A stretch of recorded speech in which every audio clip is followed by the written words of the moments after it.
அனைவருக்கும் வணக்கம். ஐயா தொழில் பாவத்தை பற்றி பேச சொல்லிட்டாங்க. நான் எப்போவுமே ஜோதிட டிப்ஸ் தான் கொடுத்துக்கிட்டு இருப்பேன். இன்றைக்கி தனியாக ஒரு பாவத்தை பற்றி பேச சொல்லியிருக்கிறாங்க. ஓகே, பொதுவாக தொழில் அப்படின்னு சொல்லி எடுத்துக்கிட்டோம் அப்படின்னு சொல்லி சொன்னால், ஒரு ஜாதகத்தில் 2ஆம் பாவம், 5ஆம் பாவம், 11ஆம் பாவம் இவைகள் வலுத்து விட வேண்டும், பலம் பெற வேண்டும். அதுக்கு அடுத்தபடியாக 9ஆம் பாவம் பலம் பெற வேண்டும். இந்த 4 பாவங்களும் பலம் பெற்றுச்சு அப்படின்னு சொல்லி சொன்னால் தொழில் சிறப்பாக இருக்கும். ஒரு ஜாதகருக்கு 2, 5, 11 பிராக்கெட்டில் 9 சொந்த தொழில் செய்யணும் அப்படின்னு சொல்லி சொன்னால் 7ஆம் பாவம் பலம் பெற்றிருக்க வேண்டும்.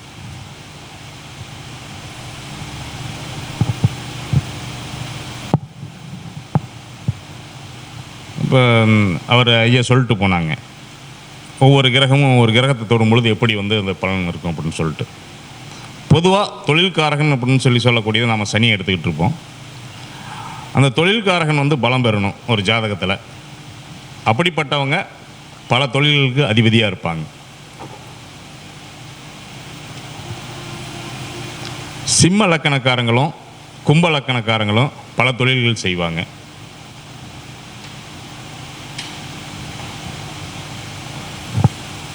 இது ஒரு விதம்.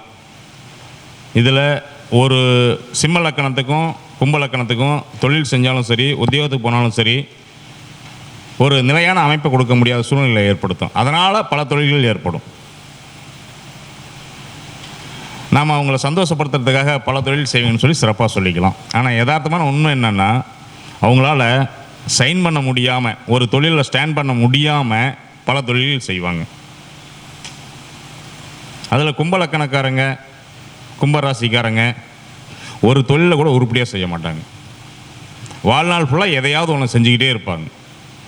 கடைசியில் அவங்களால முடியலங்கிற காலகட்டம் வரும்போது ஒரு தொழிலில் ஏதாவது ஒன்றில் உட்காந்து செஞ்சுக்கிட்டு இருப்பாங்க. அது வரைக்கும் அவங்க இதை மாற்றி அதை மாற்றி அதை மாற்றி இதை மாற்றி செஞ்சுக்கிட்டே இருப்பாங்க. நம்மகிட்ட வரும்போது நான் இந்த தொழில் தான் பல காலமாக செஞ்சுக்கிட்டு இருக்கேன் அப்படின்னு சொல்லி சொல்லுவாங்க. இதுக்கு முன்னாடி என்ன செஞ்சீங்க அப்படின்னு சொல்லி கேட்டிங்கன்னா ஒன்று ஒன்றா சொல்லி சொல்லுவாங்க. அதுக்கப்புறம் நீங்கள் என்ன பண்ண போகிறீங்கன்னு நீங்கள் சொல்லணும். அதுக்கு ஐயா சொன்ன மாதிரி எளிமையாக சனி முதல்ல எந்த கிரகத்தை தொட போகுதோ ஜாதகத்தில் அந்த தொழில் செய்வாங்க. அதனுடைய காலகட்டம் எவ்வளோ காலம் அப்படின்னு கூட நாம் தான் நிர்ணயம் பண்ணணும். அதுக்கு அடுத்தபடியாக ஒரு கிரகத்தை தொடும். சனி ஒரு கிரகத்தை தொட்டுட்டு அதனுடைய காரத்துவம் சார்ந்த தொழிலை செய்யும். அதுக்கு அடுத்தபடியாக ஒரு கிரகத்தை தொடும். அந்த கிரகத்தினுடைய காரகத்தை தொழில் அடுத்து கையில் எடுப்பாங்க. உத்தியோகமாக இருந்தாலும் சரி, தொழிலாக இருந்தாலும் சரி, அதுக்குள்ளே தான் போக முடியும்.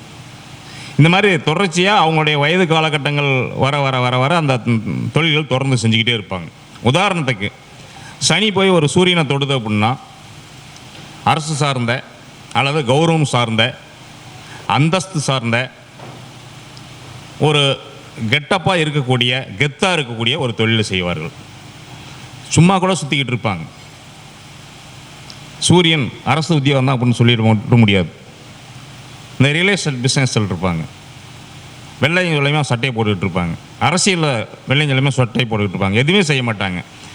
என்றைக்காவது ஏதாவது ஒரு கமிஷனுக்கு பேசிக்கலாக ஏதாவது ஒன்று வந்துச்சுன்னா ஏதாவது ஒன்று அங்கே மாற்றி இங்கே மாற்றி ஏதாவது சம்பாதிச்சிட்டு போயிட்டே இருப்பாங்க. இந்த மாதிரியான தொழில் கூட செய்வாங்க. தொழிலே செய்யாமல் இருப்பாங்க.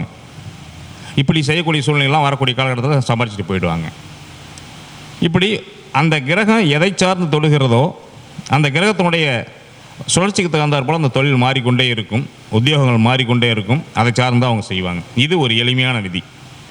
இன்னொரு விஷயம், லக்னாதிபதி தொழில்ஸ்தானாதிபதி, அதாவது 10 குடையவன் நவாம்சத்தில் எங்கே போய் உட்காடுறாங்களோ அந்த வீட்டினுடைய அதிபதி ராசி சக்கரத்தில் எங்கே உட்காந்துருக்கானோ அந்த வீட்டினுடைய காரகத்துவம் சார்ந்த தொழிலை செய்வாங்க. லக்கணத்துக்கு லக்கண அதிபதி ராசி சக்கரத்தில் அந்த 10 குடையவன், இவங்க 2 பேரும் நவாம்சத்தில் எந்த வீட்டில் அமர்றாங்களோ, ஃபார் எக்ஸாம்பிளுக்கு இப்போது லக்கணாதிபதி போய் ராசி சக்கரத்தில் இருக்கக்கூடிய லக்கண அதிபதி நவாம்சத்தில் போய் கடகத்தில் உட்காந்துறாருன்னு வச்சுக்கோங்க. அந்த கடகத்தினுடைய அதிபதி யாருங்க? சந்திரன். அவர் ராசி சக்கரத்தில் எங்கே உட்காந்துருக்கிறாரோ அந்த தொழிலை செய்வாங்க. அதனுடைய காரகத்துவம் சார்ந்த தொழில். எழுதுறதுனா எழுதிக்கிங்க, சென்டென்ஸ் எழுதிக்கிங்க. லக்கண அதிபதியோ அல்லது 10ஆம் அதிபதியோ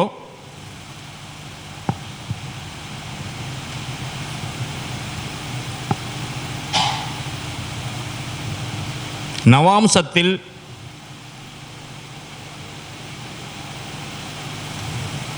எந்த வீட்டில் அமர்கிறார்களோ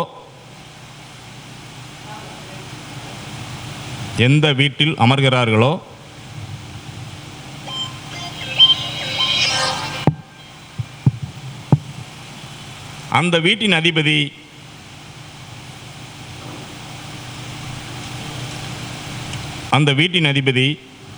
ராசி சக்கரத்தில்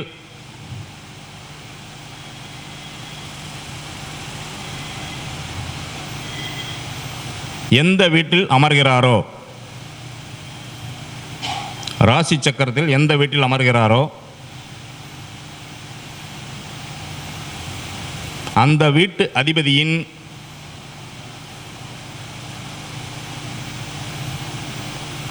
காரகத்துவ தொழிலை செய்வார்கள்.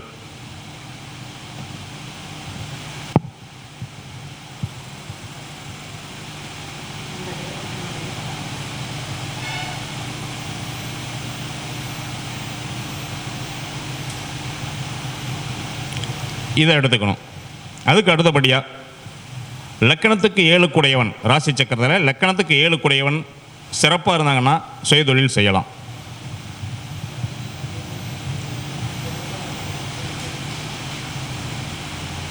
இந்த லக்கணத்துக்கு 7 குடையவன் ஒரு கிரகம், 2 கிரகம், 3 கிரகம், எத்தனை கிரகத்தோடு சேர்ந்து அமர்கிறதோ அத்தனை தொழில்கள் செய்வார்கள். லக்கணத்திற்கு 7ஆம் அதிபதி எத்தனை கிரகத்தோடு சேர்ந்து அமர்கிறதோ அத்தனை தொழில்கள் செய்வார்கள். தன்னுடைய வாழ்நாளில் அது முக்கியம்.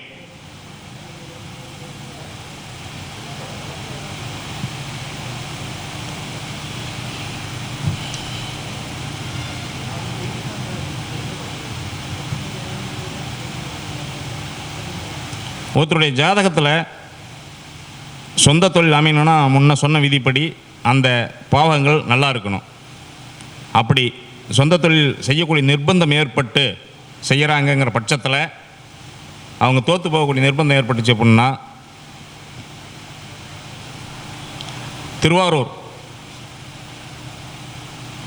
திருவெண்காடு, தில தர்ப்பணபுரி இந்த 3 ஆலயங்களிலும் முறையாக வழிபாடு செய்து தீபமேற்றி வந்தால்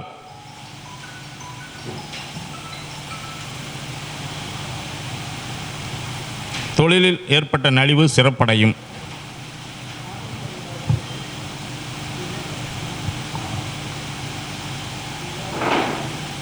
இதை வருடத்துக்கு ஒரு முறையாவது தொடர்ந்து செய்து வர வேண்டும். போய் செஞ்சோம் நல்லா இருக்குது அப்படின்னு சொல்லிட்டு மறுபடியும் விட்டுறக்கூடாது. மறுபடியும் கீழே இறங்கிடுச்சா மறுபடியும் ஏறுறதுங்கிறது கஷ்டமாக இருக்கும்.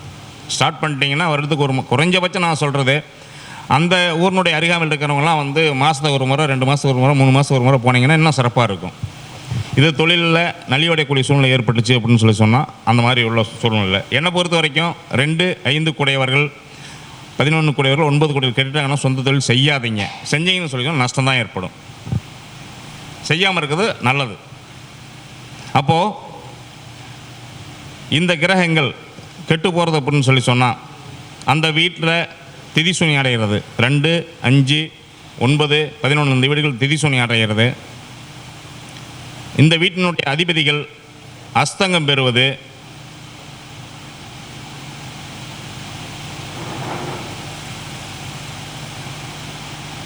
இந்த வீட்டினுடைய அதிபதிகள் 6, 8, 12 மறைவது,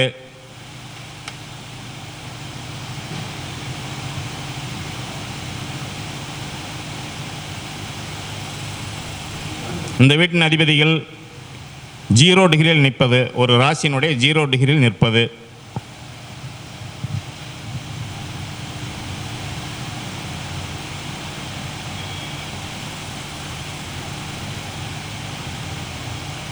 இந்த வீட்டினுடைய அதிபதிகள் வேதகனின் சாரத்தை பெறுவது.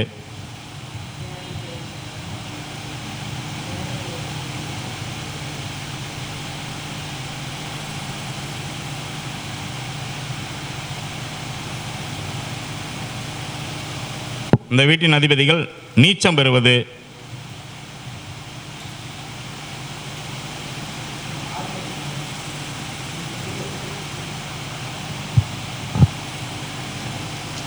மேற்கண்ட தன்மைகளில் இருந்தால்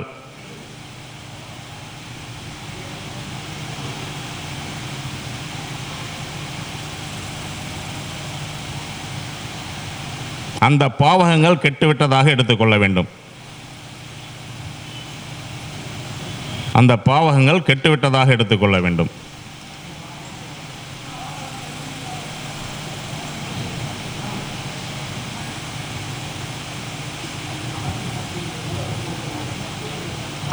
பொதுவாக ஒருத்தருடைய ஜாதகத்தில் சூரியன், சந்திரன், குரு இவர்கள் கிடக்கூடாது. சுயதொழில் செய்வதற்கு, சிறப்பாக இருப்பதற்கு சூரியன், சந்திரன், குரு இவர்கள் கிடக்கூடாது. இவர்கள் கிடாமல் இருக்கிறவங்க தான் நல்ல மேன்மையான நிலைக்கு வர முடியும்.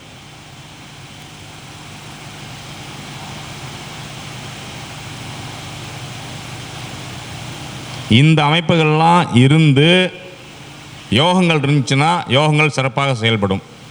இதில் நீச்ச பங்க ராஜயோகம், விபரீத ராஜயோகம், இந்த யோகங்கள்லாம் இருக்கும். நீச்ச பங்க ராஜயோகம்னா உங்களுக்கு தெரியும் விதிமுறை.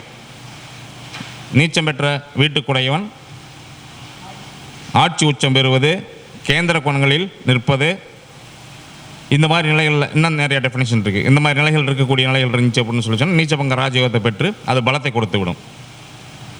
விபரீத ராஜயோகம் அப்படின்னு சொல்லக்கூடியது 6, 8ஆம் அதிபதிகள் 6, 8, 12 மாறி நின்று தசாபதி நடத்துவது.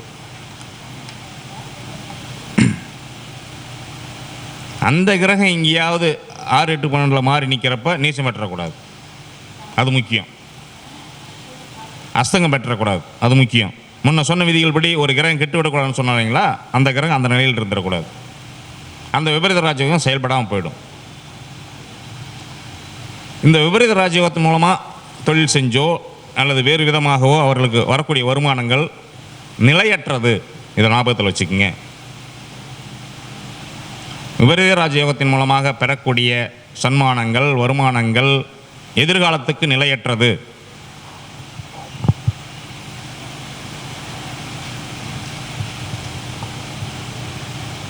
அது வேறு விதத்தில் பயனுள்ளதாக மாற்றிக்கொள்ள வேண்டும்.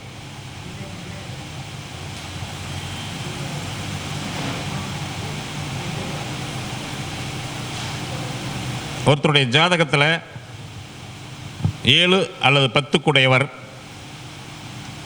5ஆம் பாவத்தோடு தொடர்பு பெற்றாலோ 9ஆம் பாவத்தோடு தொடர்பு பெற்றாலோ 7 அல்லது 10 குடையவர்கள் 5 அல்லது 9ஆம் பாவத்தோடு தொடர்பு பெற்றால் இவர்கள் பூர்வீக தொழிலை செய்யலாம். வம்சாவளியை செஞ்சுட்டு வரக்கூடிய தொழிலை செய்யலாம். இதில் சாரம் வாங்கியிருக்கிறது, சேர்க்கை பெற்று நிற்பது, இந்த நிலைகளும் அடங்கும்.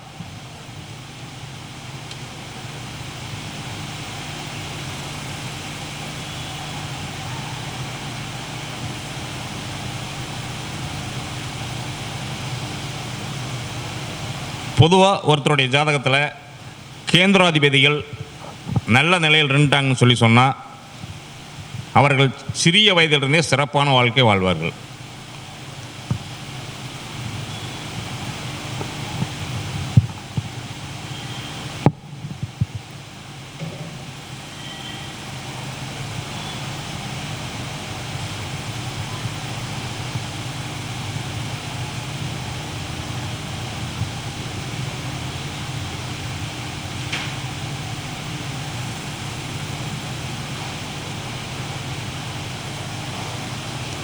ஒன்றாம் பாவத்திலிருந்து 4ஆம் பாவம் வரைக்கும் சுபகிரகங்கள் அமைந்திருந்துச்சு அப்படின்னு சொல்லி சொன்னால் 1ஆம் பாவத்திலிருந்து 4ஆம் பாவம் வரை சுபகிரகங்கள் அமர்ந்திருந்தால்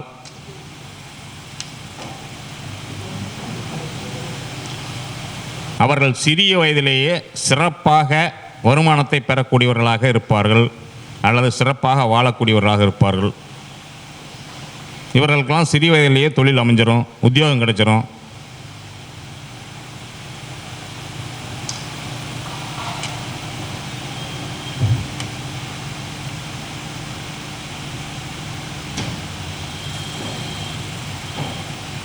அடுத்தது இதே மாதிரி பாயிண்ட்டு, சனி லக்கணத்திற்கு 4ஆம் பாவத்துக்குள்ளே இருந்துருச்சு அப்படின்னு சொல்லி சொன்னால் சிறிய வயதிலேயே தொழில் அமைஞ்சிரும், உத்தியோகமாக தொழிலும் அமைஞ்சிரும்.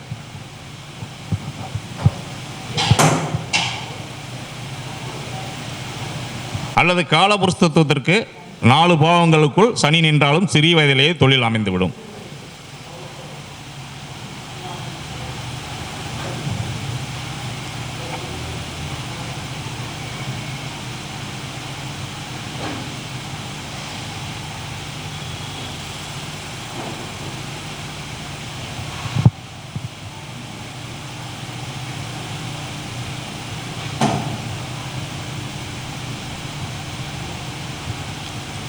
முன்ன சொன்ன மாதிரி சனி நின்ற இடத்திலிருந்து அடுத்த வீடுகளில் தொடர்ச்சியாக 2வது வீடுகள் அல்லது சனி நின்ற வீட்டிலேயே அடுத்த ஒரு கிரகம் நிற்பது, சனிக்கு அடுத்த டிகிரியில் வரக்கூடிய டிகிரியில் நிற்கக்கூடியது. இந்த நிலைகளில் தொடர்ச்சியாக கிரகங்கள் இருந்துச்சுன்னா அவங்க பல தொழில்களை செய்யலாம், பல உத்தியோகங்களை பெறலாம். அதாவது ப்ரொமோஷன் ஏற்பட்டு தொழிலில் மேலே மேலே மேலே வந்து ஒரு உச்ச பதவிக்கு போகிறது, இந்த மாதிரி நிலைகள் ஏற்படுறது. அல்லது தொழிலில் வந்து ஒவ்வொரு தொழிலில் படிப்படியாக சிறிய தொழில் ஆரம்பித்து அந்த தொழிலை மேலே மேலே கொண்டு வந்து பல நிலைகளில் கடந்து வந்து பெரிய லெவலில் வந்து நிற்கிறது, இப்படி ஏற்படும். சனி நின்ற வீட்டுக்கு அடுத்து கிரகங்கள் ரொம்ப தூரம் தள்ளி போயிடுச்சு அப்படின்னு சொல்லி சொன்னால் இவர்களுக்கு தொழில் அமைவது ரொம்ப காலகட்டங்கள் ஏற்படும்.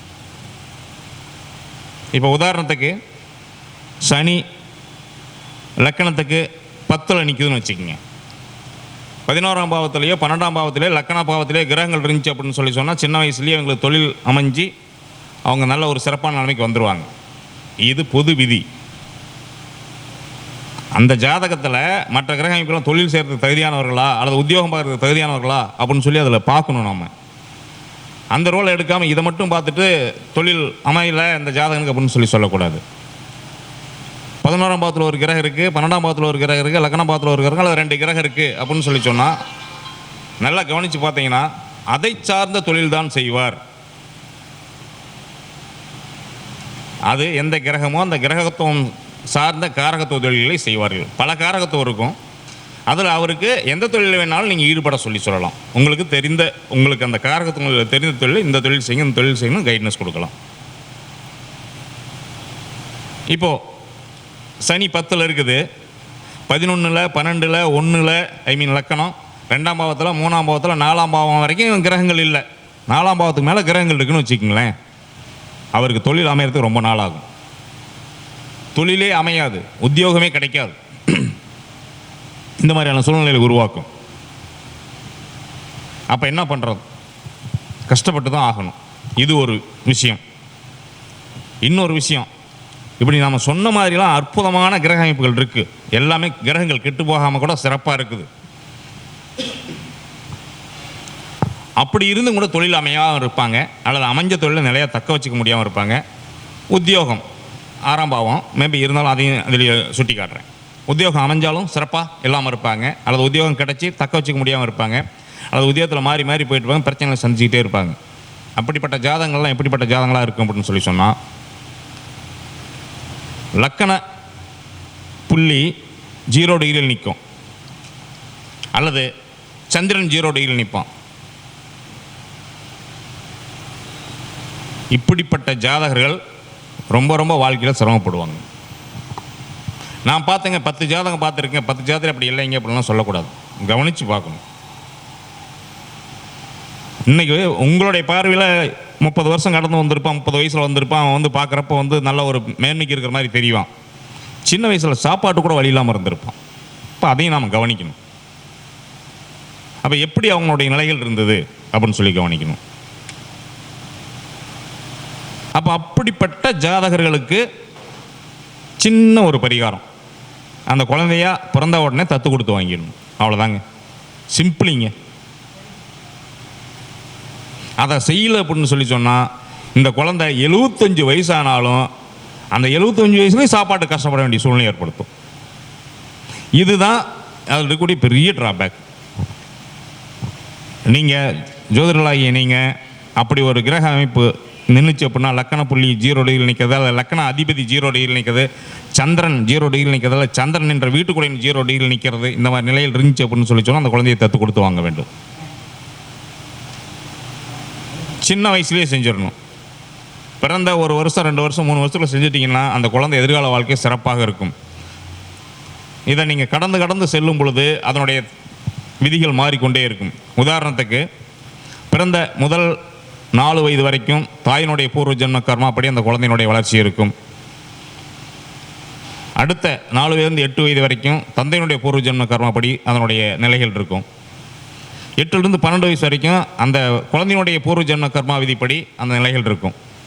இந்த 12 வயசுக்குள்ளே அந்த குழந்தையை நீங்கள் என்னவா வேணாலும் களிமண்ணை ஒரு பொம்மையாக எப்படி அழகாக சிற்பமாக மாற்றிக்க முடியுமோ அந்த மாதிரி நீங்கள் மாற்றிக்கலாம். ஒரு பாறையை ஒரு கல்லை எப்படி அழகான ஒரு சிற்பமாக மாற்றிக்க முடியும் அந்த மாதிரி மாற்றிக்க முடியும். இந்த 12 வயசுக்குள்ளே இருக்கக்கூடிய தோஷங்கள்லாம் என்னென்ன அறிந்து கலைந்து எடுத்துட்டீங்க அப்படின்னு சொல்லி சொன்னால் அந்த குழந்தைக்கு இந்த தோஷங்கள் பாதிப்பு ஏற்படுத்தாது. இதுதான் யதார்த்தமான உண்மை. பரிகாரத்தெல்லாம் எனக்கு நம்பிக்கை இல்லை, அதை பற்றி கவலைப்படுங்கிற அவசியமே கிடையாது. அவங்க ஜாதகமே பார்க்கணுங்கிற அவசியமும் கிடையாது. பரிகாரத்தில் நம்பிக்கை இல்லை அப்படிங்கிறது ஜாதகத்தை ஃபீல்டுக்குள்ளே வரணுங்கிற அவசியம் இல்லை, ஜாதகம் பார்க்கணுங்கிற அவசியம் இல்லை, அந்த கஸ்டமர் ஜாதகம் பார்க்கணுங்கிற அவசியம் ஏற்படாது. அவங்க வந்தாலும் நீங்கள் என்ன சொன்னாலும் செய்ய போகிறதில்ல.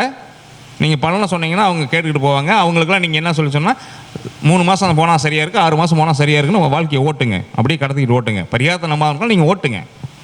அவன் வாழக்கூடிய வாழ்க்கை அதை வாழ்ந்து தான் ஆகணும், வேறு வழி கிடையாது.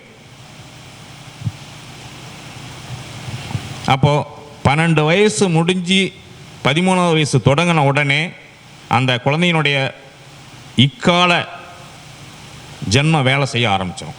அதுக்கப்புறம் நீங்கள் இந்த பரிகாரங்கள்லாம் செஞ்சீங்கன்னா பலன் இருக்காது. அப்போது குழந்தையினுடைய 12 வயதுக்குள்ளாக செய்ய வேண்டிய பரிகாரங்கள் என்னென்ன அப்படிங்கூடிய அறிஞ்சு அதை செய்யணும். இங்கே செய்யாமல் விட்டுட்டு தொழில் செஞ்சால் சிறப்பாக இல்லை, தொழில் செஞ்சால் நஷ்டம் அடையுது, உத்தியோகத்துக்கு போனால் நிலையாக இருக்க மாட்டேங்கிறான், அல்லது உத்தியோகத்துக்கு போக மாட்டேங்கிறான், அல்லது தொழிலே செய்ய மாட்டேங்கிறான், அல்லது ஒரு கல்யாணம் நடக்க மாட்டேங்குது, இப்படி எல்லா விதத்துலையும் போராட வேண்டிய சூழ்நிலையிலே தள்ளப்படுவாங்க. இது சாதாரண விஷயங்கள் கிடையாது. இதெல்லாம் அந்த காலத்தில் சிறப்பாக பண்ணாங்க, இந்த காலத்தில் யாரும் செய்யறதில்ல.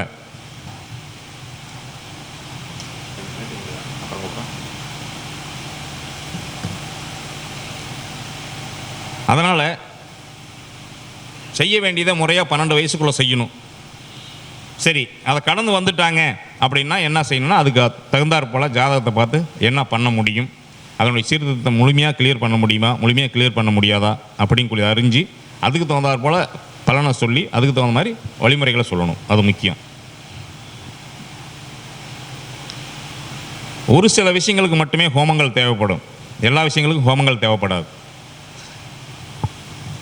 சின்ன சின்ன விஷயங்களுக்கு தானங்கள் போதும்.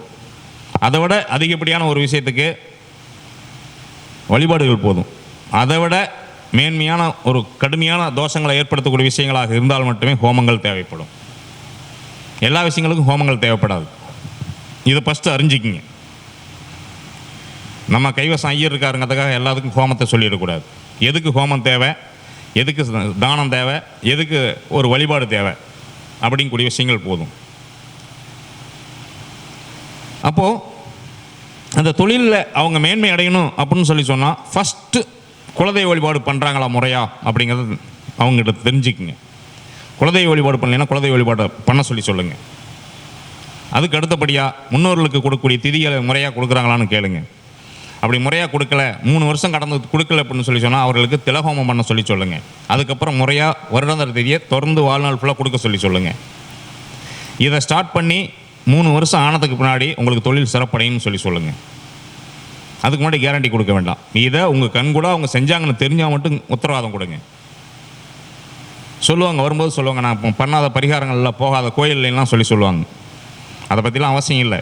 ஒரு கால் நீங்கள் பிரசன்னம் கற்றுக்கிட்டீங்க அப்படின்னு சொல்லி சொன்னால் அந்த பிரசன்னத்தில் அவங்க பரிகாரம் பண்ணலாங்களா இல்லையான்னு உங்களால் கண்டுபிடிக்க முடியும். பரிகாரம் பண்ணலைன்னா தைரியமாக சொல்லி சொல்லுங்கள்.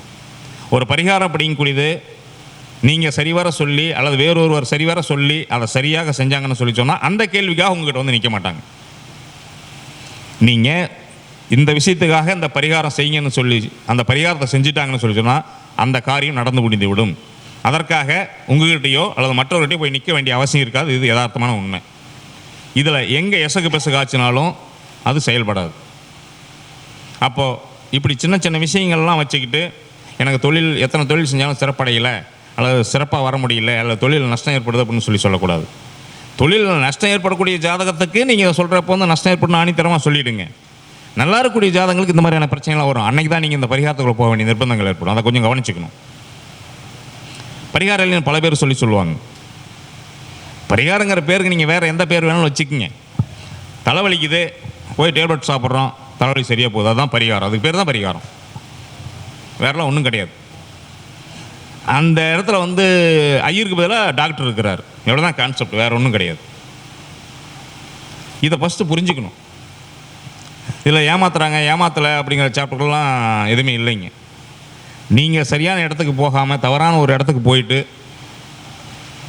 இது சரியில்லை அது சரியில்லைன்னு சொல்கிறத விட்டுட்டு சரியான இடத்துக்கு போங்க, சரியான விஷயங்கள் நடக்கும்.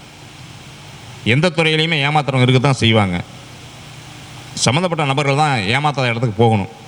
அதை எப்படிங்க தெரிஞ்சுக்கணும்? அதுக்கு நான் ஒருத்தர் போய் ஜாதகம் பார்க்க முடியலாம், கேள்வியெலாம் கேட்கக்கூடாது. நீங்கள் ஒரு சோப்பு போடுறீங்க, விரும்பி போடுறீங்க, ஒரு சென்ட் அடிக்கிறீங்க அப்படின்னு சொல்லி சொன்னால் இது இல்லைன்னா இன்னொரு கடையில் அது வர வரைக்கும் நீங்கள் தேடி தான் வாங்குறீங்க. அது வரைக்கும் பொறுமை தேவை. அல்லது அதை தேடி பிடிக்கிற வரைக்கும் எப்படி நீங்கள் அந்த டைம் எடுத்துக்கிறீங்களோ அதே மாதிரி வந்து ஒவ்வொரு விஷயத்தை தேடி பிடிக்கிறத டைமை ஸ்பெண்ட் பண்ணுங்கள். அதை டைம் எடுத்து தேடி பிடிங்க, அப்போ தான் உங்களுக்கு கிடைக்கும். வாழ்க்கையில் 4 தலைமுறையாக 5 தலைமுறையாக செஞ்ச தோஷத்துக்கு ஒரே நாளில் ஒரே நிமிஷத்தில் ஜோசியத்தை வந்து அடுத்த நிமிஷம் தீர்வு கிடைக்கணும் அப்படின்னா முடியாது. 10 தலைமுறையாக செஞ்சுருப்பான், 7 தலைமுறையாக செஞ்சுருப்பான், 5 தலைமுறையாக செஞ்சுருப்பான், பெண் வகையில் ஒரு துரோகம் செஞ்சுருப்பான். இன்றைக்கி பெண் வர்க்கத்தில் ஒரு பிரச்சனை வந்து நிற்கும். அவனுக்கு கல்யாணத்துக்கு பெண்ணே கிடைக்காது. அல்லது அவனுடைய வம்சத்தில் வந்து பெண்கள் அத்தனை பேரும் சிக்கல் சின்னாப்பட்டுக்கிட்டே இருப்பாங்க. இது எந்த தலைமுறையில் ஏற்பட்டுச்சுன்னு அறிஞ்சு, எதனால் அந்த தலைமுறையில் ஏற்பட்டுச்சு, அது எப்படிப்பட்ட தோஷமாக இருக்குன்னு அறிஞ்சு அதை சரி பண்ணணும். அப்போ தான் அதை வேரோடு அழிக்க முடியும். அது தெரியாமல் உதாரணத்துக்கு ஒரு சின்ன விஷயம் மட்டும் சொல்கிறேன், இன்னும் நிறையா இருக்குது, ஒரே ஒரு விஷயம் மட்டும் சொல்லி சொல்கிறேன். ஒரு கன்னி ராசியில் சுக்கிரனோ அல்லது சந்திரனோ நின்று மாதி தொடர்பு பெற்றுச்சுன்னா பெண் வகை சாபம். இது தலைமுறையாக வரக்கூடிய சாபம். ஒரே ஒரு சின்ன விஷயம் தான் சொல்கிறேன், இன்னும் நிறையா இருக்குது. இப்படிப்பட்ட ஜாதகர்களுக்கு இவருடைய குடும்பத்தில் பெண் வர்க்கத்தால் ஏற்படக்கூடிய துன்பங்கள், பெண்கள் சிறப்பாக வாழ முடியாத நிலையில் ஏற்படும். இதை நீங்கள் டெஸ்ட் பண்ணி பார்த்துக்குங்க. அப்படி இருந்துச்சுன்னா அதுக்கு நான் என்ன பண்ணணும் அப்படிங்கக்கூடியதை ஆய்ந்து அறிந்து அதை சரி பண்ணால் மட்டும்தான் அதுக்கு தீர்வு கிடைக்கும். இல்லைன்னா வாழ்நாள் ஃபுல்லாக அதை அனுபவிச்சுக்கிட்டே தான் இருக்கணும். ஒரு சின்ன சாம்பிள் மட்டும் தான் சொல்லியிருக்கிறேன். அங்கே சுக்கிரன் நீச்சம், புதன் உச்சத்திலே இருக்கிறாரு, இந்த தோஷம் வேலை செய்யாதவங்க, குரு பார்க்குறாரு, இந்த தோசை வேலை செய்யலாம், கேள்வியெலாம் கேட்கக்கூடாது, சிறப்பாக வேலையை செய்யும். அந்த வீட்டில் உட்காந்துருச்சுன்னா எத்தனை கிரகம் சேர்ந்து உட்காந்தாலும் அதை பற்றி கவலைப்படுங்க அவசியம். இந்த தோஷம் உண்டு. எத்தனை கிரகம் பார்க்குதோ, எத்தனை கிரகம் சேர்ந்து இருக்குதோ அத்தனை தோஷங்களை செஞ்சுருப்பாங்கன்னு அர்த்தம். அதுதான் கிரக சேர்க்கைக்கும் கிரக பார்வைக்கும் உண்டான பலன்.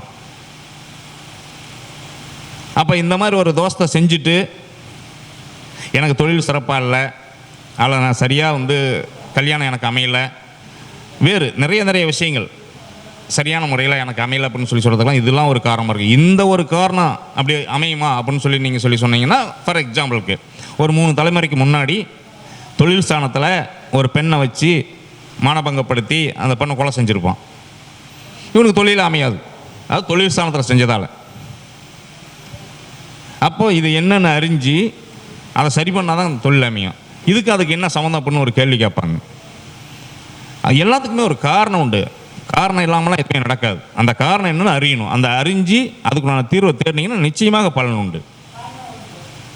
அது எப்படிப்பட்ட தீர்வுங்கக்கூடியது வந்து நீங்கள் தேடக்கூடிய விஷயங்கள் உங்களுடைய குலதெய்வ வழிபாடு முறையாக நீங்கள் செஞ்சுருந்தீங்கன்னா, முன்னோருக்கு முறையான செய்ய வேண்டிய கடமைகளை செஞ்சுருந்தீங்க அப்படின்னு சொல்லி சொன்னால், நான் சொல்கிறது திதி திலஹோமம் அப்படின்னு சொல்லக்கூடிய இந்த விஷயங்களை செஞ்சுருந்தீங்க அப்படின்னு சொல்லி சொன்னால், இன்றைய காலகட்டங்களில் உங்களுக்கு அந்த ஜென்மாவுடைய தொடர்ச்சியில் என்னென்னலாம் நீங்கள் பண்ணியிருக்கக்கூடிய விஷயத்தை கண்டறிய முடியும். கண்டறியறதுக்கே உங்களுக்கு வந்து குலதெய்வத்தின் அனுகிரகமும் முன்னோர்களோட வழிபாடும் முக்கியம்.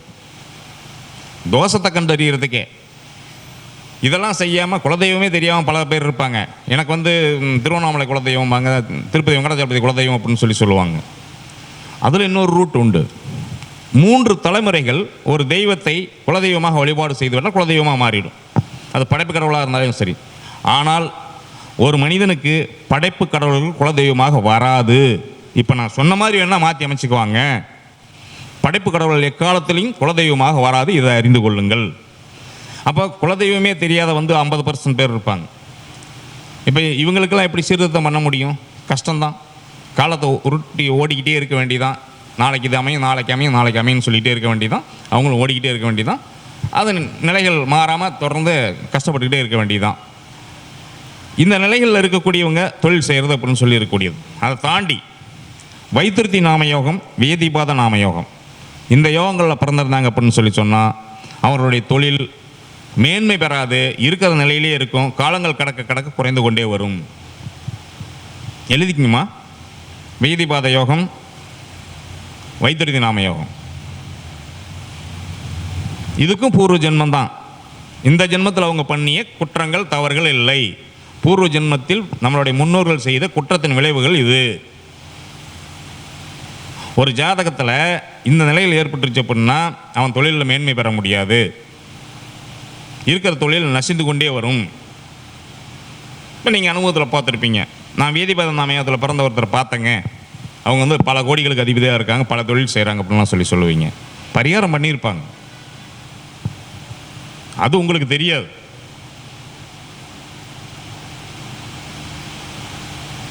அப்போ தொழில் சிறப்படைகிறதுக்கு இத்தனை வகையான விஷயங்களை நம்ம கவனிக்க வேண்டியதாக இருக்குது.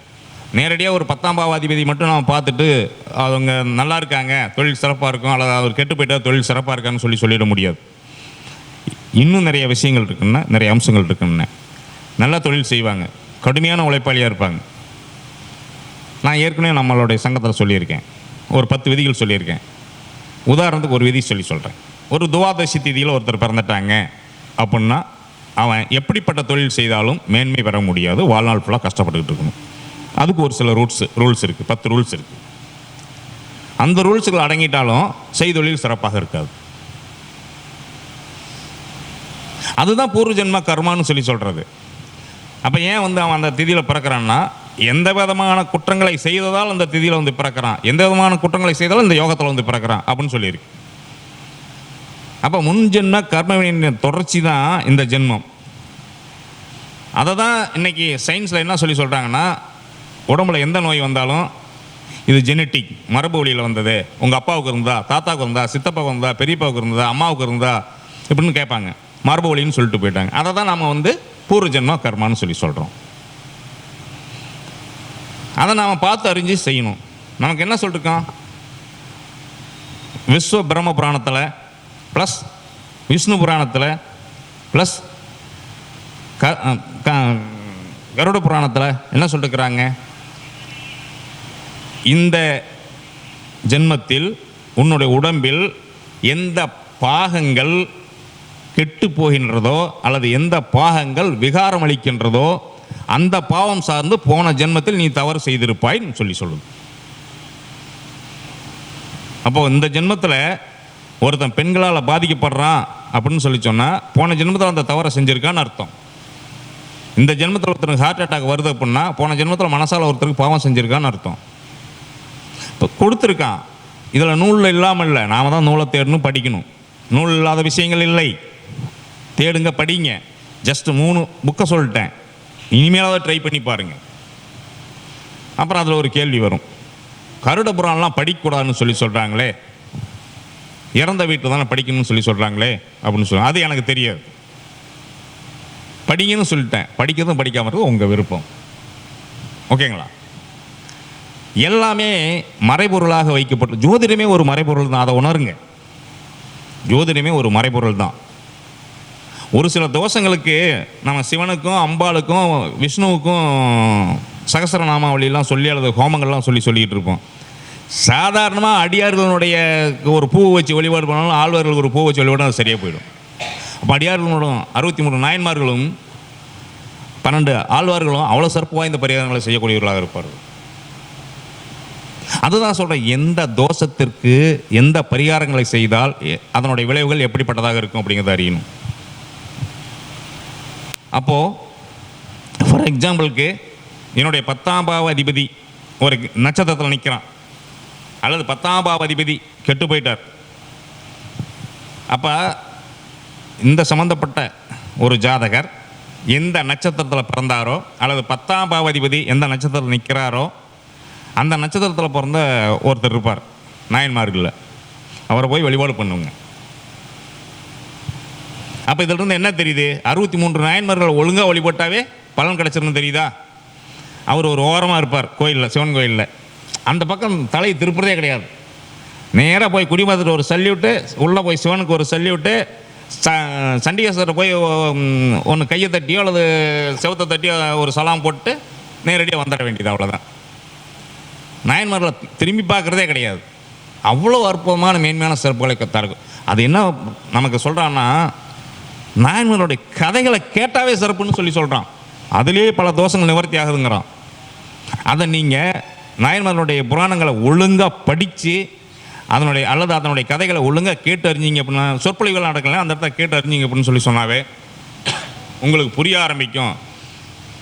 ஓ, இப்படிலாம் தவறுகள் ஏற்படுது, இப்படிலாம் தவறுகள் ஏற்பட்டால் அதுக்கு பிராயசத்தெல்லாம் இப்படி உண்டா அப்படின்னு சொல்லி உங்களுக்கு தெரியும். அப்போ அட்லீஸ்ட் இனி வரக்கூடிய காலகட்டங்களையாவது 63 நாயன்மார்களுடைய புராணங்களை படிங்க, அவருடைய கதைகளை கேளுங்க, அல்லது அவருடைய சொற்பொழிவுகளை கேளுங்க. சிவாம்சத்தில் வரக்கூடிய சொற்பொழிவுகள்லாம் கேட்கறது கொஞ்சம் ஈஸியாக இருக்கும், வைஷ்ணவம்சத்தில் வரக்கூடிய சொற்பொழிவுகள்லாம் கேட்கறது கொஞ்சம் கஷ்டமாக இருக்கும். ஏன்னா அவங்க பாஷையில் பேசுவாங்க, அது கொஞ்சம் சிரமமாக இருக்கும். உங்களுக்கு அது புரிஞ்சுன்னா அதை கேளுங்க, இது புரிஞ்சுன்னா அதை கேளுங்க. ஆனால் ரெண்டுக்குமே பலன் உண்டு. என்ன ஒரு விஷயம்னா, பூர்வ ஜென்ம கர்மாவில் நிற்கக்கூடிய தோஷங்களை நிவர்த்தி பண்ணுவதற்கு சிவனை வழிபட வேண்டும், சிவனுடைய அம்சங்களை வழிபட வேண்டும். நிகழ்காலத்தில் நாம் செய்த தவறுகளுக்கு பிராயசித்தங்கள் தேடுதுன்னா விஷ்ணுவையும் பெருமாளையும் பெருமாள் சார்ந்த அம்சங்களையும் வழிபாடு செய்ய வேண்டும். இவ்வளோதான் பரிகாரத்தினுடைய சூட்சுமங்கள். இவ்வளோதாங்க. புரிஞ்சிங்களா? புரியலைன்னா அதை ஒரு தாட்டி கேட்டுக்குங்க. பரிகாரத்தினுடைய சூட்சுமங்களே இவ்வளோதான். பூர்வ ஜென்ம கர்ம வினைகளை நீக்கணும் அப்படின்னா சிவனையும் சிவனுடைய அம்சங்களையும் வழிபாடு செய்யுங்கள். நிகழ்கால இந்த ஜென்மத்தில் நாம் பண்ணி குற்றங்கள் இருக்கும், நிறைய கண்ணா பின்னான் இருக்கும், கொஞ்சம் நஞ்சம்லாம் இல்லை. நான் யோகிஸ்தான் அப்படின்னு சொல்லி எல்லோரும் சொல்லிட்டுலாம் இருக்க முடியாது. தெரிந்தோ தெரியாமலோ தெரிஞ்சு தாங்க செய்கிறோம். அந்த தவறுகளுக்கு தண்டனை உண்டு. அதை விஷ்ணு பெருமாள் சம்பந்தப்பட்ட அந்த அம்சங்களை வழிபாடு செய்யுங்கள். விஷ்ணு சம்பந்தப்பட்ட அம்சங்களை வழிபாடு செய்யுங்கள். அது எந்த முறையில் செய்யணும்னு அறிஞ்சு செய்யுங்க, பலன் நிச்சயமாக உண்டு. எனக்கு சாப்பாட்டுக்கே வழி இல்லை, ஒரு தொழில் செய்ய முடியல, வருமானம் இல்லை, எதுவுமே இல்லை அப்படின்னா சொல்கிறேன்னு தப்பாக எடுத்துக்க வேண்டாம். பிச்சை எடுக்கிற மாதிரி காசு ஏதாவது ஒரு ரூபத்தில் வந்து சேரும். விஷ்ணுபதி புண்ணிய காலம்னு சொல்லிட்டு இருக்கோம். 2 மாதத்துக்கு ஒரு தாட்டி வரக்கூடிய ஒரு மாதம் வைகாசி மாதம். 2 மாதம் விட்டு அடுத்தது என்ன மாதம்? ஆவணி, புரட்டாசி, ஐப்பசி விட்டு அப்புறம் கார்த்திகை, மார்கழி, தை விட்டு அப்புறம் மாசி, அடுத்தது மறுபடியும் வைகாசி. ரொட்டீனாக அந்த 5 தாட்டி செஞ்சீங்க அப்படின்னு சொல்லி சொன்னாவே ஒரு வருமானத்துக்கு வழியை கொடுக்கும். காலையில் 10:30 மணிக்குள்ளே செஞ்சிடணும். கொடிமரம் உள்ள ஆலயமாக இருப்பது சிறப்பு. கொடிமரத்தை 27 முறை சுற்றி வரணும். அங்கேயே நின்றுட்டு அப்படி ஒரு சுற்றிட்டு நான் 27 சுற்றிட்டுன்னு சொல்லக்கூடாது. நம்ம இவர் இருப்பார்ல விநாயகரே, அம்மையப்பர் தானே உலகம் அப்படின்னு சொல்லி சுற்றி வந்துட்டு அம்மாவையும் அப்பனையும் சுற்றி வந்துட்டு மாங்காய் வாங்கின கதையாகவும் ஞானப்பழம் வாங்கின கதையாகவும் இருக்கக்கூடாது. 27 முறை ஆலயத்தை சுற்றி வரணும். கொடிமரத்தையும் சேர்த்து சுற்றி வந்து வழிபாடு பண்ணிங்க அப்படின்னு சொல்லி சொன்னால் உங்களுக்கு ஒரு வழி பிறக்கும். அவ்வளோ சக்தி வாய்ந்த ஒரு பரிகாரம். இன்றைக்கி தான் நான் பரிகார சூட்சமத்தையும் ப்ளஸ் இதையும் சொல்லிக் கொடுத்துருக்கேன். இது வரைக்கும் நான் சொல்லிக் கொடுக்கவே இல்லை. இது எந்த அளவுக்கு உங்களுக்கு பாசிபிளோ அந்த அளவுக்கு வந்து உங்களுக்கு சக்ஸஸ்ஃபுல்லும் இருக்கும்.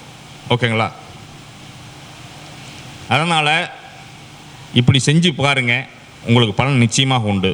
தொழிலை பற்றி தான் பேச சொன்னார். ப்ளஸ் உத்தியோகத்துக்கும் இதுவே வேலை செய்யும்.